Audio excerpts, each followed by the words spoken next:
Assalamualaikum warahmatullahi wabarakatuh. Selamat pagi dan salam sejahtera bagi kita semua. Salam kenal dari kami PT Total Enviro Solusindo. Saya Farhu Roji selaku Application Engineer akan dibantu oleh rekan saya Sofan Sofyan selaku Warehouse Leader akan membahas mengenai bagaimana cara menggunakan HVAS High Volume Air Sampler tipe TSP dan Impinjer Set. Langsung saja Bapak Ibu sekalian, kita buka boxnya. Namun sebelum kita buka boxnya, safety first ya Bapak Ibu sekalian, gunakan sarung tangan yang sesuai. Pertama kita buka baut-baut yang ada pada box ini dengan menggunakan obeng plus.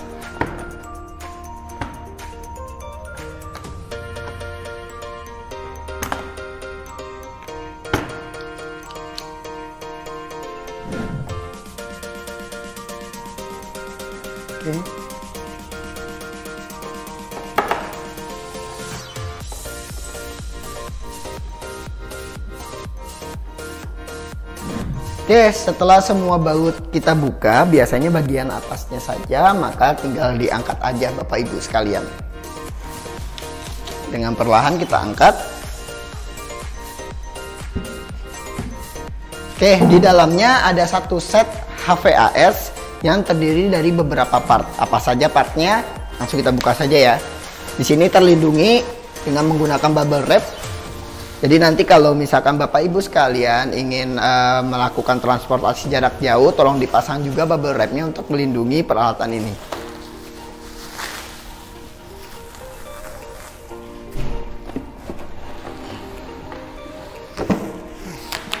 Yang pertama dari set ini adalah TSP Impactor, bentuknya segitiga seperti ini, dan nanti ini akan dipasang terakhir.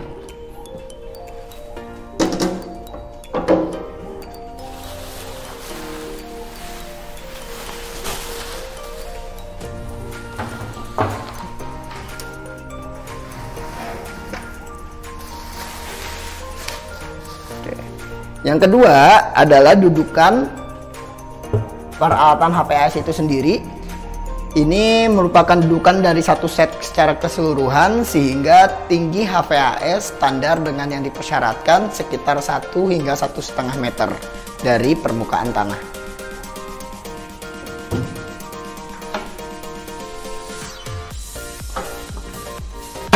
Bagian ketiga adalah badan HVAS itu sendiri. Ada beberapa hal di dalam badan HVAS sendiri, ada beberapa part Bapak Ibu sekalian. Antara lain filter holder terdapat di atas, tempat kita meletakkan filter kita. Kemudian di dalamnya kalau kita bongkar, cara bukanya tekan saja bagian push ini, kemudian kita tarik. Di dalam sini ada pompanya. Kemudian ada timernya. Ada knob untuk putaran on off-nya, ada flow meternya, kemudian ada flow recordernya. Fungsinya apa sih? Filter holder sesuai dengan namanya, fungsinya adalah sebagai tempat menaruh filter. Kemudian flow recorder ini adalah fungsinya untuk merecord durasi sampling selama 24 jam atau selama durasi yang kita inginkan. Kemudian melihat juga dengan kekuatan pompa yang dipakai selama sampling. Nanti jika dilakukan pengambilan sampel 24 jam, hasil akhirnya akan ada satu putaran full di kertas ini. Kemudian tentu saja ada pompa yang fungsinya untuk menarik udara dan debu-debunya akan terhisap ke filter, terperangkap di filter dan kita lakukan analisa. Kemudian tombol on off-nya dan flow meternya. Ini untuk mengetahui flow yang kita lakukan selama durasi sampling. Untuk pengunci flow recorder kita akan simpan di bagian filter holder. Jadi tinggal dilepas saja.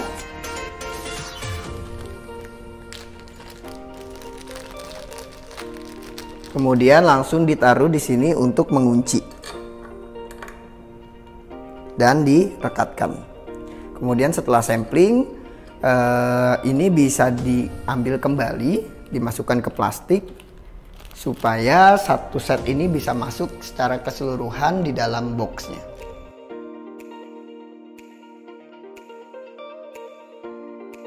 ketika pemasangan HVAS. Ketika dudukannya sudah di bawah, kemudian badan HVAS sudah di tengah, untuk kepala injektor TSP kita akan letakkan terakhir. Yang harus kita siapkan pertama adalah filter itu sendiri. Filter terbuat dari fiberglass. Di video ini kita menggunakan HVAS sebagai pengganti. Nanti filter ini akan dimasukkan ke dalam filter holder di dalam sini. Namun yang perlu diperhatikan sebelumnya adalah filter yang digunakan tidak boleh dalam kondisi basah, robek, atau sejenisnya. Dan ketika memegang filter ini, kita harus menggunakan sarung tangan dari bahan nitrile gloves. Maka saya akan ganti dulu ya.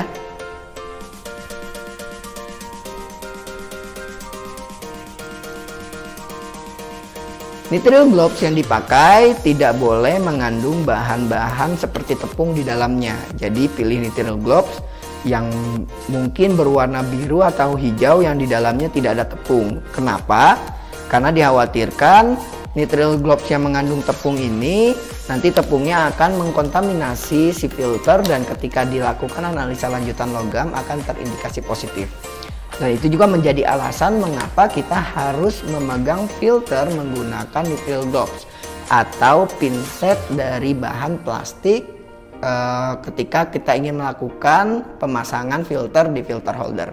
Bagaimana cara pemasangannya? Mudah saja Bapak Ibu sekalian, tinggal putar knob yang ada di atas ini berlawanan arah jarum jam.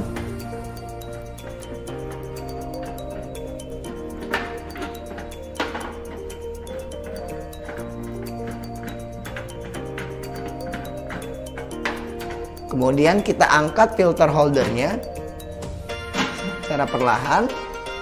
Pastikan filter holder ini dalam keadaan bersih semua. Setelah kita pastikan bersih, kita taruh filter di filter holder seperti ini. Pastikan semuanya sudah tepat lokasinya, tidak ada yang lewat dari batasnya. Jika kita menggunakan filter yang aslinya, ini akan tepat dari kotak di filter holder.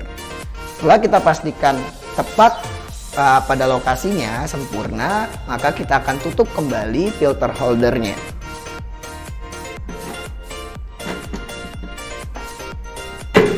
Dan kita kunci kembali.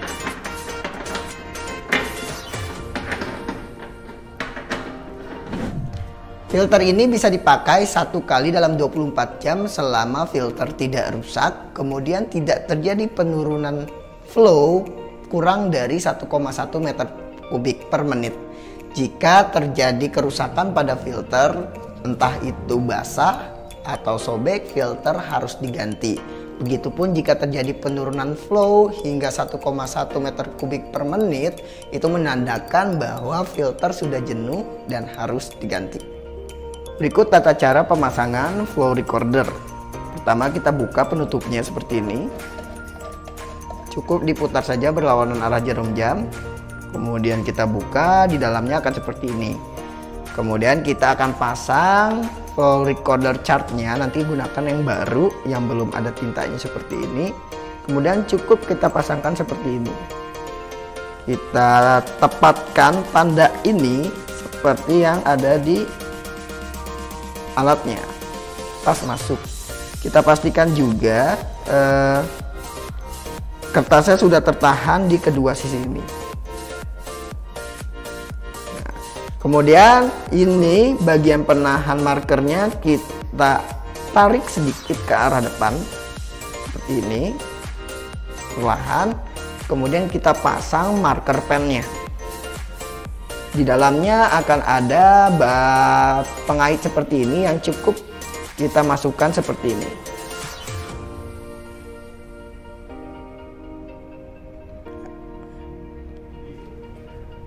Kemudian setelah selesai semua, tinggal kita dorong secara perlahan hingga mentok ke dalam kertas.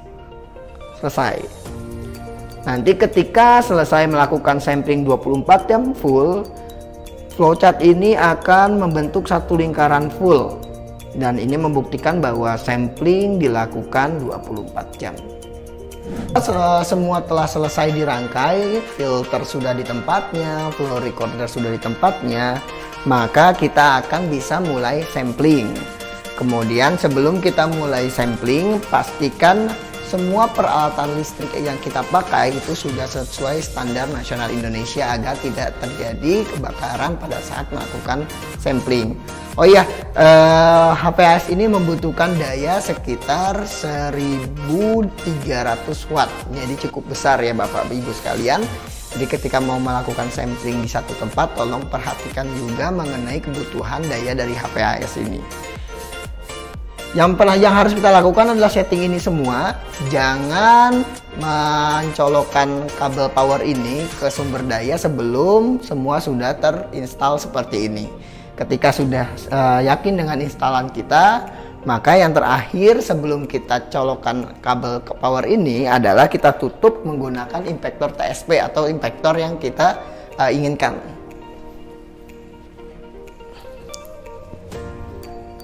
Di sini ada bagian penahannya, Bapak Ibu sekalian. Jadi bagian penahan ini masuk ke bagian belakangnya. Fit seperti ini. Kalau sudah masuk, tinggal diletakkan seperti ini dan selesai. Ini kita sudah siap untuk melakukan sampling. Nanti udara akan masuk dari semua sisi dari impactor TSP ini. Dari depan, bagian samping, dua bagian samping dan bagian belakang. Jadi merata udara masuk secara keseluruhan. Setelah selesai semua, baru kita sambungkan ke dayanya.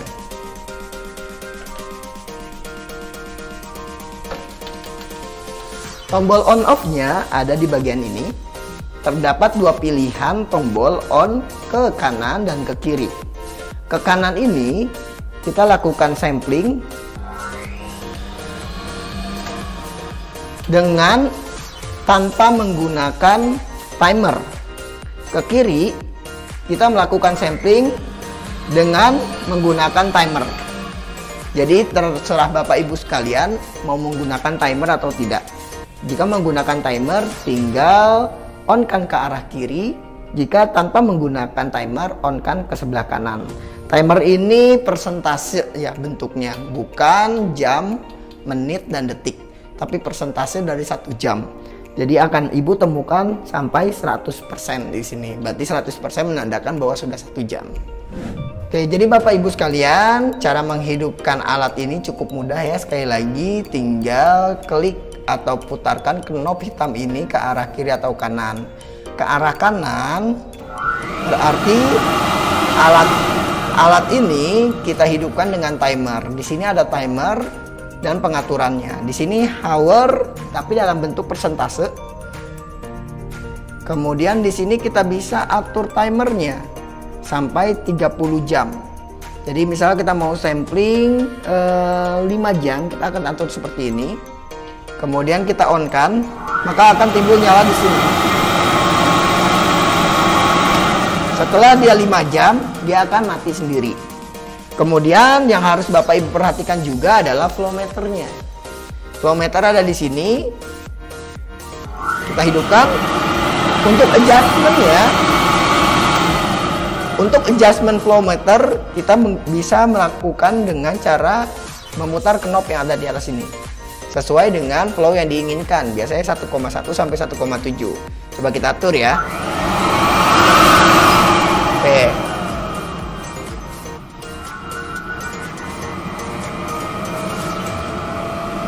Jadi seperti ini kita pengaturannya. Berlawanan arah jarum jam itu untuk mengecilkan flow-nya, kemudian searah jarum jam untuk menambah dari flow-nya itu sendiri. Kemudian yang salah satu yang wajib Ibu perhatikan di sini ada fuse. Ini adalah pengaman jika terjadi korsleting listrik. Jika nanti ternyata peralatan Ibu tidak bisa hidup ketika sudah di-on-kan, sudah dihubungkan dengan daya, coba cek fuse-nya apakah dia masih berfungsi dengan baik atau tidak. Dengan catatan ketika mengecek fuse, kabel power tidak tersambung ke sumber powernya supaya kita tidak terkena listrik ya, terkena aliran listrik. Kemudian kalau kita perhatikan di bagian flow recorder, Bapak Ibu sekalian, ketika saya on kan, maka dia akan bergerak ke arah kanan sesuai dengan flow yang diinginkan. Nah, ini akan menjadi bukti flow yang dipakai, Bapak Ibu sekalian.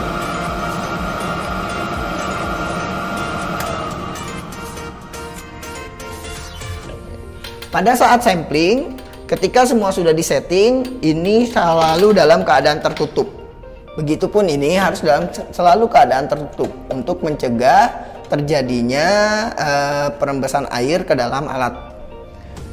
Cukup simpel. Kemudian ketika melakukan sampling, catat jam awal samplingnya, suhu, tekanan, kelembaban udara, kecepatan angin, dan arah angin. Kemudian data-data pendukung lainnya seperti kondisi, lokasi sampling, ada apa saja, dan lain sebagainya. Kemudian selama sampling, catat data itu semua selama 1 jam sekali. Jadi nanti Ibu punya 24 data dari suhu, tekanan, kelembaban udara, kecepatan angin, arah angin, dan catatan-catatan lainnya selama sampling.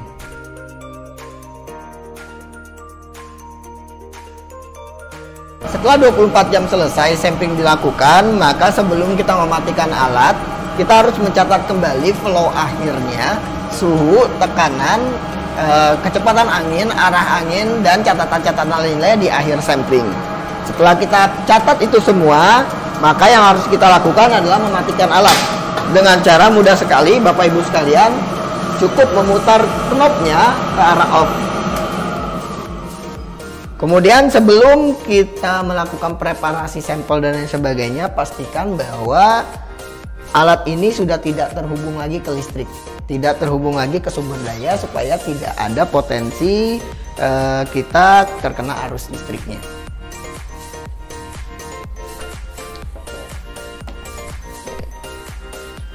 Kemudian kita bisa copot untuk flow recordernya dengan cara membukanya seperti ini. Kemudian tarik sedikit ke arah depan, baru kemudian kita tarik kertas flowchartnya, maka kita akan mendapatkan flowchart di tempat tersebut. Ini kita tekan sedikit. Kemudian jika berlangsung kembali ke tempat sampling berikutnya, tinggal pasang kembali flowchartnya. Namun jika tidak dilakukan sampling berikutnya dan disimpan dalam waktu yang lama, marker ini bisa kita lepas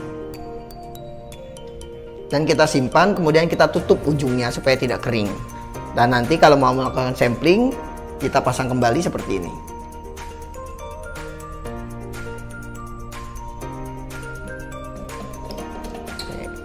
Kemudian setelah kita lepas flow recordernya, kita lepas pula sampel yang kita mau kita ambil lewat filternya dengan cara membukanya seperti ini. Kemudian membuka filter holdernya.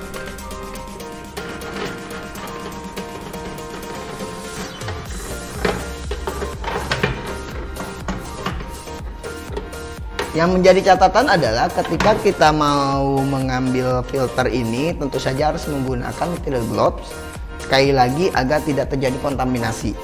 Kemudian kita pastikan juga di filter ini tidak terdapat hal lain selain debu, misal ada binatang atau hal lainnya yang dapat menambah timbangannya.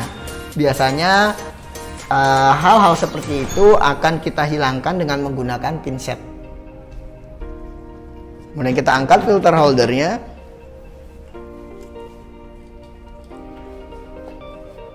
Filter yang telah selesai lebih baik diletakkan di dalam amplop dibandingkan jika kita letakkan di dalam plastik. Kenapa? Karena kalau di plastik khawatir filter-filter yang sudah ada di sini menempel ke dalam plastik karena elektrostatik dan akan mengurangi nilai yang seharusnya. Jadi nanti filter ini akan dimasukkan ke dalam amplop coklat, kemudian dimasukkan, disimpan di dalam tempat yang aman, dan kita akan mendapatkan filter, contoh berupa filter. Ketika telah selesai melakukan sampling, maka kita akan menaruh satu set HVAS ini TSP ke dalam boxnya.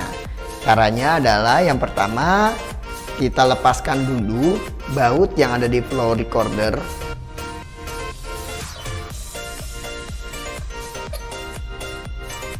Kita simpan, dan ini bisa kita gantikan dulu dengan lakban. Oke. Yang kedua adalah kita lepaskan dulu impactor TSP-nya.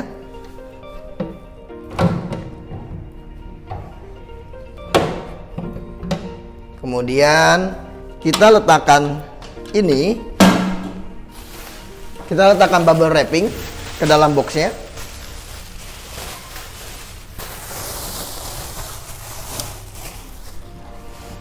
Kita tempatkan badan HVAS terlebih dahulu ke dalam box.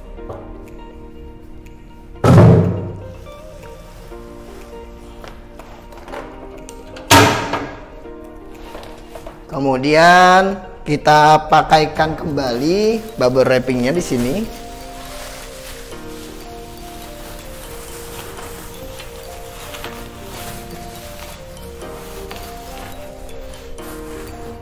Lalu kita masukkan bagian kakinya ke dalam sini.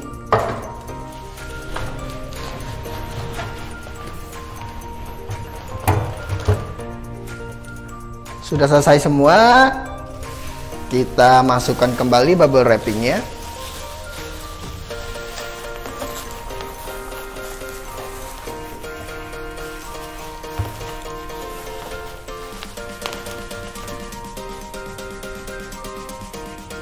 Terakhir adalah kepalanya.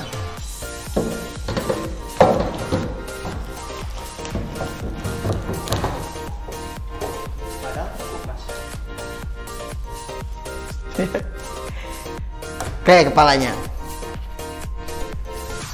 Jangan lupa bagian ini disimpan, jangan sampai hilang. Karena kalau kita pakaikan langsung di sini, ini tidak muat ke bagian kakinya. Kenapa tidak muat? Karena memang ini adalah merek yang berbeda.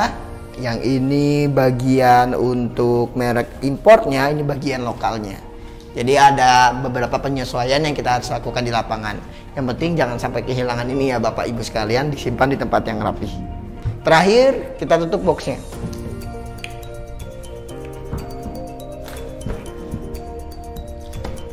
Untuk perjalanan jarak jauh, pasang kembali bautnya. Jika memang tidak terlalu jauh perjalanannya, tidak perlu dipasang bautnya.